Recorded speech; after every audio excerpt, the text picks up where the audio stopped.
rapaziada, Pedrão Fute aqui e hoje para falar de Champions League. Ontem tivemos os dois primeiros classificados para as quartas de final, PSG e Bayern de Munique. E vamos debater aqui um pouco sobre os dois jogos, né? Os dois primeiros jogos de volta dessas oitavas de final. Antes de começar o vídeo, já se inscreve no canal, deixa o seu like, manda esse vídeo aí nos seus grupos de WhatsApp e traz a galera pro debate. Mas sem enrolação, vamos para a análise. Primeiro, Bayern de Munique e Lazio, né? No primeiro jogo, o Bayern tinha feito uma partida horrorosa, perdeu para Lazio por 1-0, teve o Upamecano expulso lá na Itália, né? E trouxe esse jogo para o seu estádio, na Alemanha. E assim, cara, o Bayern vive um grande problema nessa temporada, né? Não é o líder do campeonato alemão, provavelmente não deve conquistar o título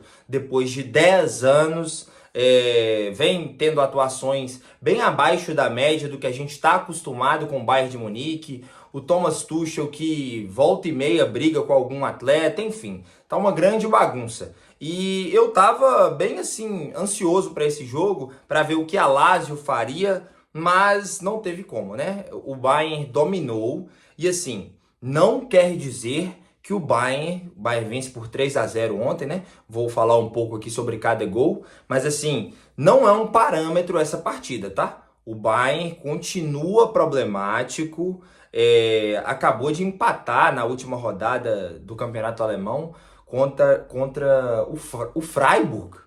Então assim, 2-2, ainda é um time muito frágil defensivamente, então isso aqui não é um parâmetro, tá? O Bayern tem seu peso na Champions League, tem a sua força e conseguiu vencer a Lazio muito também pelos seus talentos individuais. Não acho que isso quer dizer que o Bayern está de volta ou que fica de olho aberto pelo futebol que está apresentando, não. Acho que o maior peso do Bayern nessa Champions League realmente é a sua história. E continua assim. Mas a partida de ontem foi maravilhosa, né? Os torcedores lotaram a Allianz Arena. É a Allianz Arena também que chama, né? Assim como aqui do Palmeiras. Mas lotaram o estádio, foi uma grande festa, mosaico. E o Bayern tomou conta do jogo. Foram 24 finalizações, tá? 17 dentro da área, contra só 5 da Lazio. Eu não julgo a Lazio, tá? É um time frágil do Maurício Sarri, um time frágil, com poucas peças, tem bons jogadores, né? O Felipe Anderson, o Immobile, enfim. Mas é um time frágil e realmente conseguiu o resultado de 1-0 em casa, tinha que ir lá para se defender mesmo. Agora, o normal para quem se defende o jogo inteiro é perder, na maioria das vezes. E foi isso que aconteceu, né? A Lazio teve uma grande chance quando estava 0-0. O Zaccagni, né? Ele lança a bola para a área, cruza a bola, o De Ligt tira um pouco errado, sobra na cabeça do Immobile, né? Um exímio cabeceador. Se naquele momento ali, talvez ele faça o gol, acho que era por volta de 15 minutos do primeiro tempo, poderia dar um susto maior no Bayern. E é isso que eu falo dessa fragilidade defensiva do Bayern de Munique, né? Mas é isso. A Lazio foi só para se defender, dá para entender. E aos 38 minutos o Harry Kane abre o placar, né? O Pavlovic, inclusive, um ótimo jogador que está surgindo aí no Bayern de Munique, né? O volante, apenas 19 anos. Ele lança uma bola para a área, o Miller escora, o Rafael Guerreiro vai chutar, chuta meio furado, e o Harry Kane de cabeça abre o placar para o Bayern. E aí a partir daí, até esse momento, você ainda via assim algum ponto de reação, de contra-ataque da Lazio. Aí que o Bayern de Munique tomou conta do jogo mesmo. O jogo ficou basicamente ali entre o meio-campo e a intermediária da defesa da Lazio. O Bayern de Munique montou uma blitz, cara. E aí o que acontece? Como o Bayern de Munique, a Lazio desceu suas linhas demais, Felipe Anderson e Zaccagni, que jogam pelas pontas, também desceram. Entende? E isso deu mais espaço para o Bayern, principalmente entre as linhas que ficavam paradas. O Bayern arrumava movimentações ali com o Musiala, com o Sané, e o Immobile ficava isolado lá na frente. Então, assim, foi realmente um prato cheio para o Bayern, né? E o segundo gol sai ainda no primeiro tempo, depois nos acréscimos, depois de um escanteio, a bola sobra para o De Ligt lá no fundo, ele acerta um belo chute e o Miller, aparentemente, na hora que eu estava assistindo os dois jogos ao mesmo tempo, né? Mas eu achei que o Miller tinha ficado impedido, mas não. Olharam lá, ele escora a bola e 2-0. E aí, cara, vamos ser sinceros, mesmo que a Lazio precisaria fazer só um gol para empatar de novo, nem a Lazio acreditava nisso. Então foi isso, o segundo tempo foi basicamente o Bayern tocando a bola e tentando fazer mais gols. O Harry Kane muito participativo, um caso à parte, né? Não tenho o que falar do Harry Kane, um jogador espetacular. Até o momento já tinha feito um gol e fez outro no segundo tempo. Aos 60, né, aos 24, 20, aos 21 minutos do segundo tempo, novamente a jogada começando com o Pavlovic, toca no Miller, o Miller escora para o Sané puxa para dentro, bate no gol, o goleiro espalma e ele escora a bola para o gol. 6 gols nessa Champions League, empatou na artilharia com o Mbappé, né, que no jogo do PSG também fez 2 gols, a gente vai falar daqui a pouco. E nessa temporada já são 33 gols do Harry Kane, em 33 jogos. Só reafirma o que o povo chama ele de azarado, né?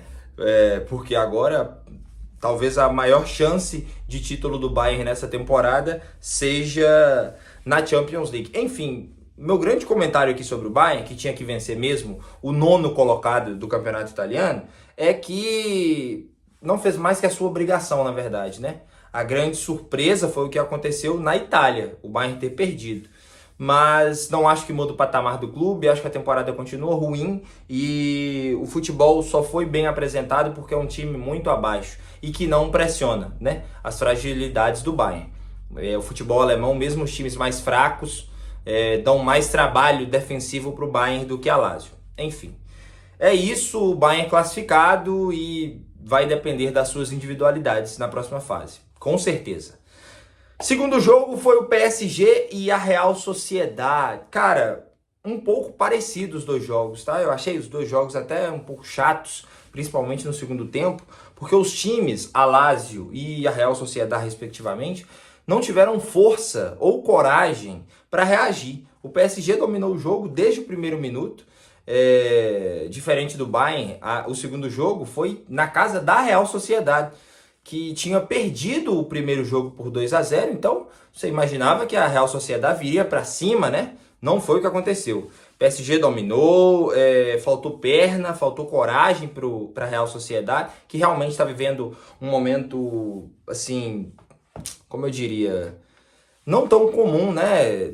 Muito vivo em muitas competições, passou de fase na Champions League, chegou até a semifinal da Copa do Rei, e ainda tem o Campeonato Espanhol, que está em 7º lugar, se eu não me engano, brigando por uma vaga ali em competições europeias. Mas foi isso. O PSG também, assim como o Bayern, não se tornou um grande time agora, tá? Continua com problemas. O Luiz Henrique tá jogando ali com 2 atacantes. E eu acho que o Luiz Henrique tá tomando decisões inteligentes no que diz respeito a... Não tem um time estruturado em todos os cantos do campo, então vamos alimentar o Mbappé. Alimentar o Mbappé e alimentar o Mbappé. E ele tá fazendo isso muito bem, ao meu ver. Tipo assim, ele programa o time para alimentar o Mbappé. Joga com 2 atacantes. Vou até lembrar o nome do garoto aqui. O Barcola. Tava de parceiro de ataque do Mbappé hoje. Acho que só se justifica pelo movimento defensivo que ele faz, né? Menino jovem ainda, 21 anos, se eu não estou enganado.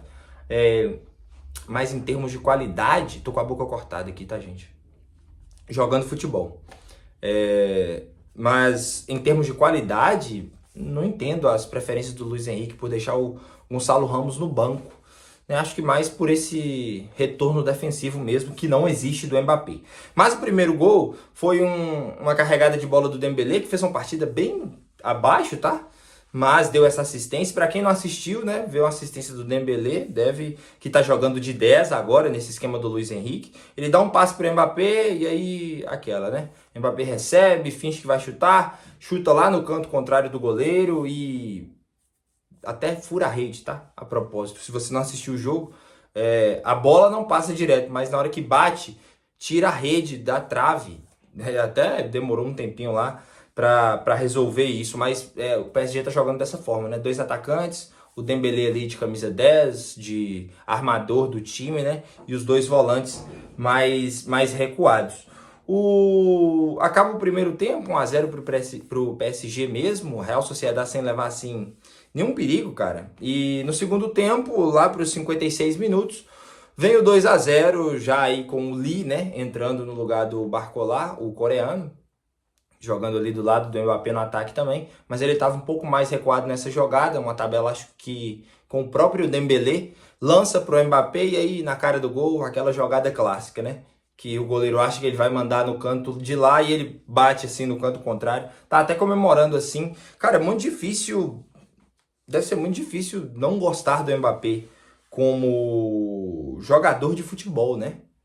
Assim, ele pode ser muito antipático, meio perninha, mas o cara é um assombro, né? Se o PSG tá nessas oitavas de final hoje, é por causa, tá agora nas quartas, né? É 80% por causa do Mbappé.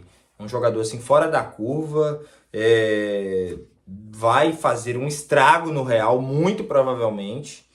E assim, desses jogadores que aparecem de gerações em gerações, tá?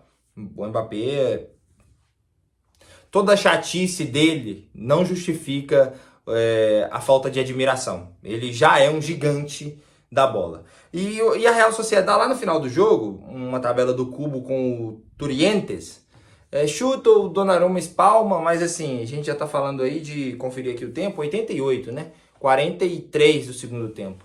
E aí o Merino faz um gol lá de honra, a torcida comemora, enfim. Não é muito comum para a Real Sociedade estar em competições europeias, se eu não me engano, não jogava há 10 anos, né? Desde 2014, que foi eliminado na fase de grupos ainda. Então, assim, é interessante ver a evolução de um time que não tem tanto dinheiro, né? No caso da Real Sociedade, faz um trabalho de scout muito importante e é isso, cara. Não tem muito o que falar. Nem tentou não perder ou nem tentou se classificar. Muito porque não consegue, muito porque também, se tivesse tentado, tomaria uma goleada de um PSG problemático. Então, assim, comentários individuais sobre essa partida, Mbappé eu já falei aqui, e o Beraldo, cara, jogou de titular, tá? O Marquinhos voltando de lesão aí, Beraldo jogou de titular, jogou muito bem, 20 anos o Beraldo. Então, assim, é um jogador aí para o futuro, convocado para a seleção brasileira agora, fez uma ótima partida. É importante, né? Sempre ter jogadores brasileiros em alto nível no futebol mundial. Luiz Henrique vai transformar o PSG em um time forte e competitivo. Talvez daqui a uma temporada, duas, não sei. Mas vai precisar que o PSG contrate um cara decisivo como o Mbappé. Sem ele, já praticamente confirmado para a próxima temporada, vai ficar difícil a situação do PSG e do Luiz Henrique, tá? E é isso, galera. PSG e Bayern classificados, os primeiros classificados. Classificações que já eram esperadas, né? Vamos ser sinceros. Lazio e Real Sociedade poderiam ter dado mais trabalho. Acho que a Lazio no primeiro jogo até tentou. Mas é isso. Investimento, qualidades individuais se sobressaíram aqui. Bayern e PSG não são grandes times e não acho que possam vencer a Champions League nessa temporada. O Bayern acho que pode até chegar mais longe pela camisa, enfim. Mas na bola jogada tá muito atrás. Deixe aí nos comentários o que você acha, me siga nas redes sociais, os links estão aqui na descrição, lá tem vídeo todo dia. E amanhã eu volto aqui para falar dos jogos de hoje, dos segundos classificados, né? Hoje tem Real Madrid e Leipzig e Manchester City e Copenhague. Enfim, deixa o seu like, se inscreve no canal. É isso, galera. Fui!